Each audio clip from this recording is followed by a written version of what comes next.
Good morning. जैसा कि हम लोगों ने पहले क्लासों में अपने सौर मंडल के बारे में, पृथ्वी के बारे में और साथ ही साथ पृथ्वी पे दिन रात कैसे होते हैं, ग्रहण कैसे लगता है, सौर परिवार क्या होता है, कितने ग्रह हैं, किन्हें तारा कहते हैं, किन्हें ग्रह की श्रेणी में रखा जाता है, और उसके साथ साथ उपग्रहों के बारे में हमने जो है जानकारियाँ प्राप्त की थी। साथ में दिन रात ये सारी चीज़ें कैसे होती हैं, इन सब के बारे में हम लोग जो है जानकारियाँ इकट्ठा किए थे। आज हम उसी के अंतर्गत आगे बढ़ते हुए देखते हैं कि अक्षांश और देशांतर रेखाएं क्या होती हैं।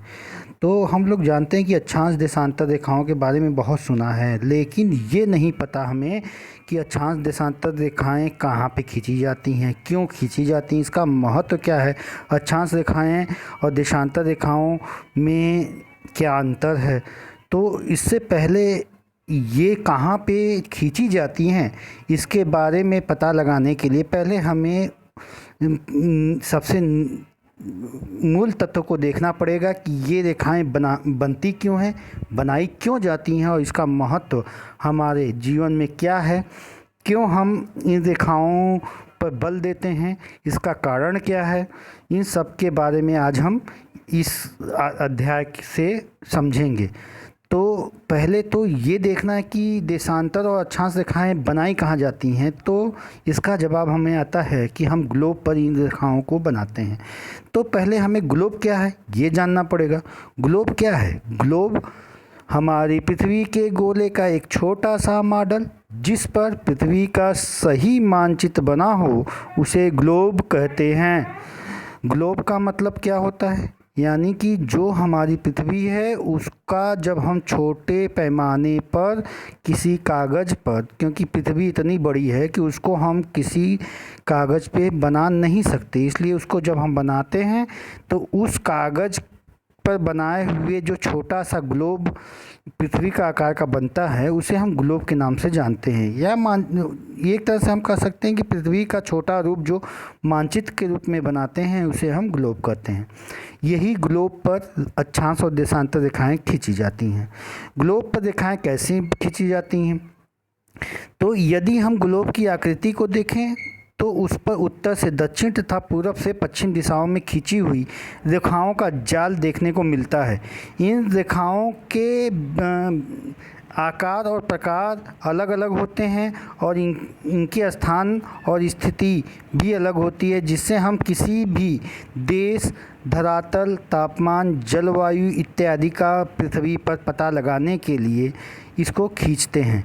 और इसका महत्व ये भी है कि इससे जो है नाविक जो समुद्र में चलते हैं, समुद्र में जाने के बाद दिशा का पता नहीं चलता, तो इस अक्षांश और देशांतर रेखाओं के आधार पे हम दिशा का भी ज्ञान प्राप्त करते हैं और यात्रा में भी ये सुविधाजनक होती है कि हम किस स्थान पे हैं, कितने उत्तर में हैं, कितने दक्षिण में, इन सब का पता ही नहीं अक्षांश और देशांतर रेखाओं के द्वारा लगाया जाता है। अब ग्लोब पर किसी स्थान की स्थिति का निर्धारण करने के लिए संदर्भ बिंदु क्या होना चाहिए, क्योंकि हर चीज़ का एक संदर्भ बिंदु होता है। तो गोले का कोई सिरा या किनारा नहीं होता है। एक गोला अगर हम बनाएं तो उसका कोई सिरा नहीं होता है, ना तो किनारा होता है। तो इस संदर्भ में अगर हम देखें तो उसकी दूरी को हम नाप नहीं सकते, लेकिन हमारी पृथ्वी के अक्ष जो होते हैं उसके दो सिरे हैं, एक उत्तरी ध्रुव का है और दूसरा दक्षिणी ध्रुव का है। जिसे उत्तरी ध्रुव को हम उत्तरी ध्रुव के नाम, जो उत्तर दिशा में है उसे उत्तरी ध्रुव के नाम से जानते हैं, जो दक्षिण में स्थित है उसे दक्षिणी ध्रुव के नाम से जानते हैं। पृथ्वी के तल पर दो निश्चित एवं स्थिर बिंदु हैं। इन्हीं दो बिंदुओं को स्थित निर्धारण करने के लिए आधारभूत संदर्भ में बिंदु को माना जाता है, क्योंकि बिना बिंदु के हम पृथ्वी का अध्ययन नहीं करेंगे जब तक कि हम किसी बिंदु का निर्धारण न करें, केंद्र बिंदु न बनाएं। और यही जो दक्षिणी ध्रुव और उत्तरी ध्रुव का जो मिड पॉइंट होता है, मिडिल पॉइंट होता है, उसी को हम संदर्भ बिंदु मान लेते हैं, उसी को केंद्र मानकर हम पृथ्वी का अध्ययन करते हैं और उसके आधार पे हम एनालिसिस करते हैं।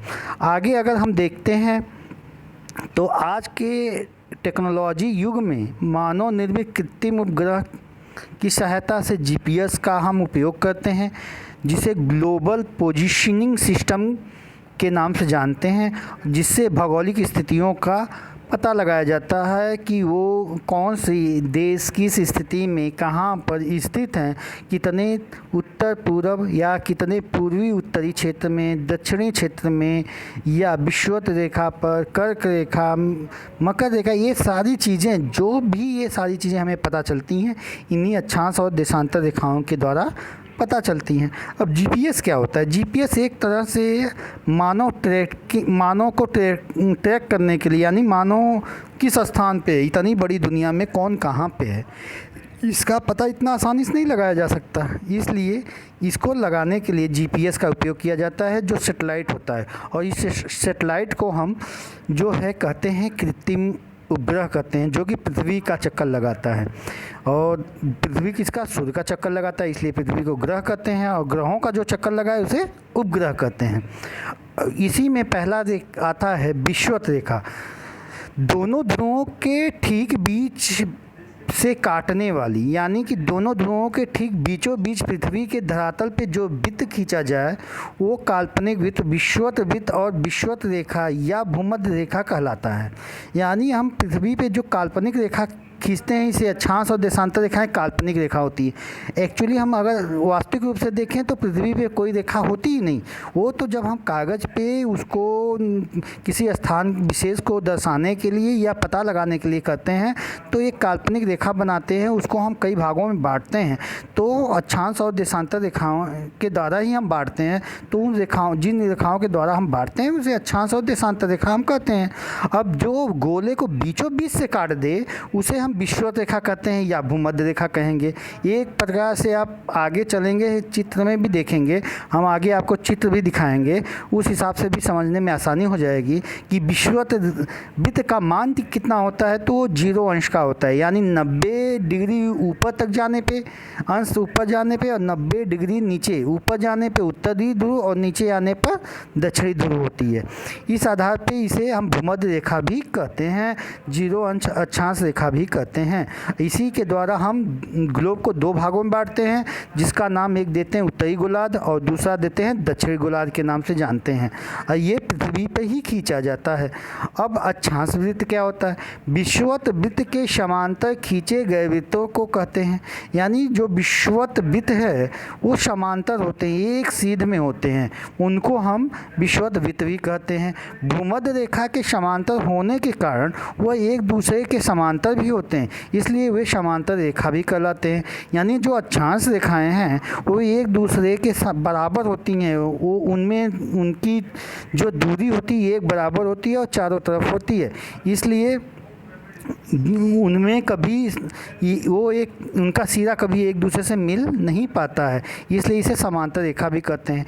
ग्लोब को देखने से स्पष्ट होता है कि हम जैसे जैसे विषुवत रेखा से उत्तरी ध्रुव या दक्षिणी ध्रुव की ओर जाएंगे अक्षांश वृत्त छोटे होते जाएंगे। इसका कारण यह है कि जैसे जैसे हम उत्तरी ध्रुव की तरफ बढ़ेंगे तो गोला हमारा छोटा होता जाएगा, और दक्षिणी ध्रुव की तरफ बढ़ेंगे तब भी गोला छोटा होता जाएगा, लेकिन बीच का गोला जो होता है, जो रेखा होगी वो सबसे बड़ी होगी। तो यहीं पे ये कहा गया कि जैसे जैसे हम विषुवत रेखा के उत्तरी या दक्षिण ध्रुव की ओर जाते हैं तो वृत्त यानी गोला छोटे होते जाते हैं तथा ध्रुवों पर वे शून्य के समान रह जाते हैं, जिसको हम 90 अंश मानते हैं। प्रत्येक समांतर वृत्त की अंश संख्या उत्तर या दक्षिण में लिखी जाती है, जिससे यह पता तो चल सके कि यह रेखा भूमध्य रेखा के उत्तर में है या दक्षिण में है। ये सारी चीज़ें उसी अंश और अक्षांश के मानकों के द्वारा हम पता लगाते हैं। विषुवत वृत्त से किसी भी एक ध्रुव तक वृत्त की चौथाई का भाग जो होता है वो 90 अंश का होता है। यानी कि एक वृत्त का जो मान होता है 360 होता है, अगर उसे हम 4 भाग में बांटेंगे तो 90 अंश का होगा। 90 90 90 अगर करते हैं तो 90 चौका 360, यानी एक वृत्त का मान कितना हो जाएगा? 360 हो जाएगा, और एक कोण होगा 90 अंश का। विषुवत वृत्त को 0 अंश माना जाता है, जैसा कि मैंने ऊपर ही बताया आपको। उत्तरी और दक्षिणी ध्रुव 90 अंश उत्तर अक्षांश और दक्षिणी ध्रुव को 90 अंश दक्षिणी अक्षांश के नाम से भी जानते हैं। बीच में ये सभी वृत्तों को उनकी विषुवत रेखा को कोणात्मक दूरी के अनुसार लिखा जाता है।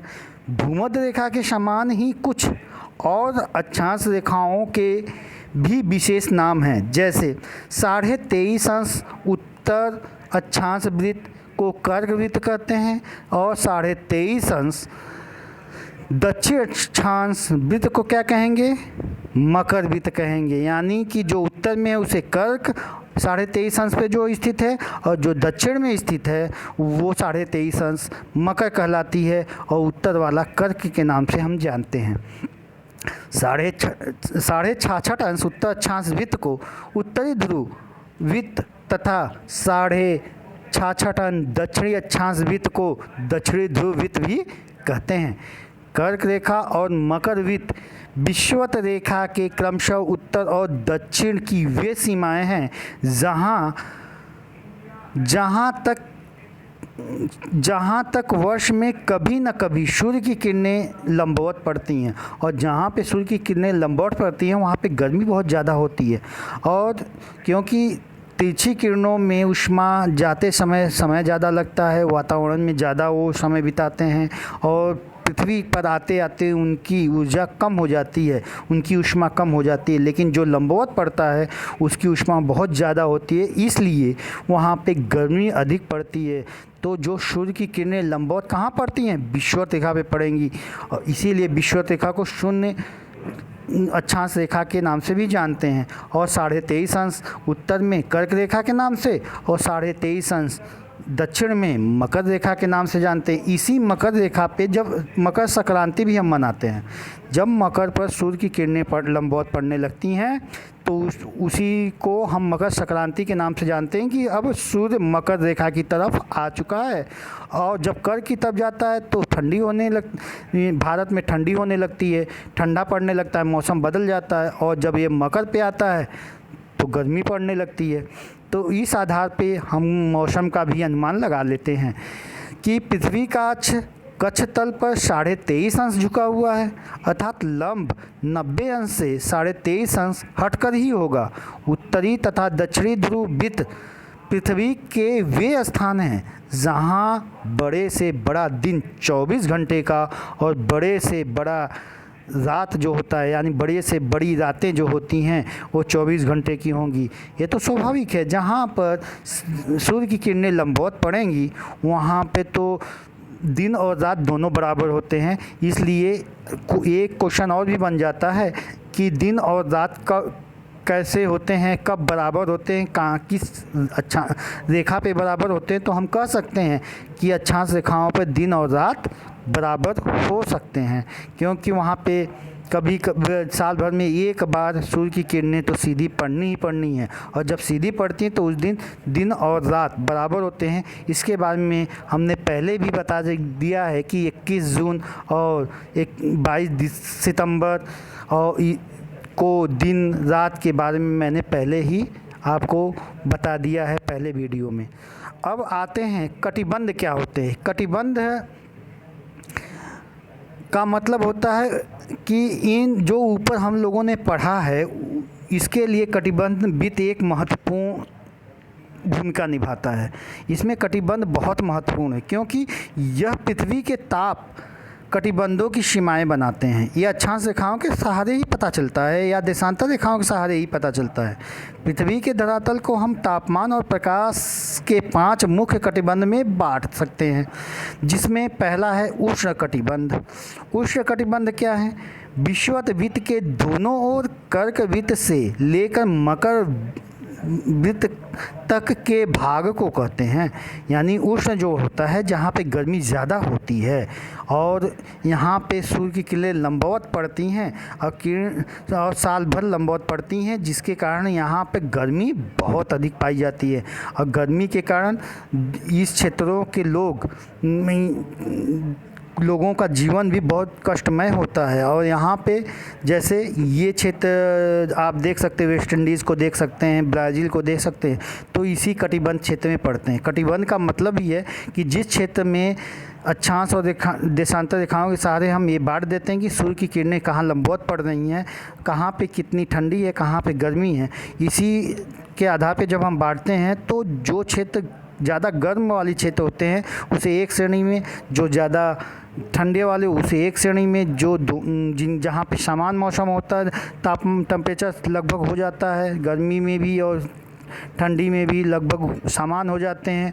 तो इस हिसाब से हम जब अक्षांश वृत्तों को बांटते हैं तो उसे कटिबंध कहते हैं। कटिबंध का मतलब है कि पृथ्वी के वो भाग को, छोटे छोटे भागों को एक रूपता दे देना और एक समूह के रूप में तापक्रम के जलवायु के आधार पर उसे एक सीमा के अंदर बांध देना, उसी को हम कटिबंध के रूप में देखते हैं। अब इसके आगे अगर हम देखें तो आगे हम बढ़ते हैं तो देखने को मिलता है, जैसा कि हम लोगों ने अभी सुना, हमने बताया भी कि 5 कटिबंधों में हम लोग इसको बांटते हैं। तो पहला तो उष्ण कटिबंध का मतलब आप समझ रहे हैं कि जहाँ पे गर्मी अधिक हो उसे वह उष्ण कटिबंध भाग होंगे और यहाँ पे सूर्य की किरणें क्या पड़ेंगी, लंबवत पड़ेंगी। आगे देखें तो यहाँ पर देखने पे ये भी पता चलता है कि दूसरा क्षेत्र है उत्तरी समशीतोष्ण कटिबंध, अर्थात मकर वृत्त से दक्षिण ध्रुव के वृत्त तक इन भागों में शीतोष्ण जलवायु मिलती है। तीसरा है उत्तरी शीत कटिबंध, उत्तरी ध्रुव वृत्त से उत्तरी ध्रुव तक होती है। और पांचवा है दक्षिणी शीत कटिबंध, दक्षिणी ध्रुव से वृत्त से दक्षिणी ध्रुव तक मिलती हैं। अर्थात ये हम कह सकते हैं कि इनका जो भाग होता है ये तापमान के आधार पे बांटते हैं, और जहाँ पे ज़्यादा ठंडी होती है उसे शीत, और जहाँ पे ठंडी गर्मी समान रूप से पड़ती है वहाँ पे समशीतोष्ण कटिबंध के रूप में देखते हैं। ध्रुवों पर सूर्य की किरणें बहुत तिरछी पड़ती हैं। तिरछी किरणें सीधी लंबवत किरणों की अपेक्षा बहुत गर्म होती हैं, और क्योंकि ये तो बहुत अधिक प्रदेश में फैल जाती हैं और दूसरा इन्हें वायुमंडल में बहुत अधिक भाग पार करके आना पड़ता है, जिसके कारण ताप कम रह जाता है। और यही कारण है कि ध्रुवों पर बहुत सर्दी होती है। देशांतर और अक्षांश रेखाएं या मध्याह्न रेखाएं, जिनके बारे में हमने अभी ऊपर पढ़ लिया है कि ये रेखाएं जो होती हैं, मध्याह्न रेखा यानी बीच की रेखा को हम देशांतर रेखा यानी 0 अंश अक्षांश के नाम से भी जानते हैं, विषुवत रेखा के नाम से भी जानते हैं। तो इसके आधार पे हम देखते हैं तो उन कल्पित अर्धवृत्तों को कहते हैं जो पृथ्वी के गोले पर उत्तरी ध्रुव से दक्षिणी ध्रुव को मिलाते हुए खींची जाएं। ये विषुवत वृत्त लंबवत काटते हैं और उत्तरी दक्षिण दिशा में होते हुए देशांतर रेखाओं के मध्यमान जो काटते हैं उन्हें देशांतर रेखाओं का मध्य बिंदु, मध्य रेखा कहते हैं, क्योंकि इस रेखा पर स्थित सभी स्थानों में एक सा समय रहता है और इसी आधार पे हम संपूर्ण देश के समय को मापते हैं। प्रमुख मध्याह्न रेखा क्या है? प्रमुख मध्याह्न रेखा कहाँ से जाती है? ये ब्रिटेन की राजधानी लंदन से होकर गुजरती है, और यही गुजरने वाली रेखा को हम मध्यमान रेखा भी कहते हैं और 0 अंश रेखा भी कहते हैं। एक तरह से अब आगे हम पढ़ेंगे ग्रीनविच रेखा। तो ग्रीनविच रेखा को हम इसी आधार पर देख सकते हैं। ग्रीनविच रेखा को हम अक्षांश रेखा न कहकर देशांतर रेखा जो होती है, ये 0 अंश देशांतर रेखा ही ग्रीनविच रेखा कहलाती है, जो कि समुद्र को छोड़कर धरातल पर खींची जाती है, जिससे देश के मानक और समय का अध्ययन किया जाता है और उसी आधार पर संपूर्ण देश का समय मापा जाता है। अब आज इतना ही। आगे हम कल जो नेक्स्ट वीडियो बनेगा उसमें हम देशांतर और समय कैसे निकालते हैं, देशांतर रेखाओं के द्वारा और अक्षांश रेखाओं के द्वारा समय की गणना कैसे की जाती और मानक समय क्या होता है, इन सब बातों का अध्ययन करेंगे। धन्यवाद।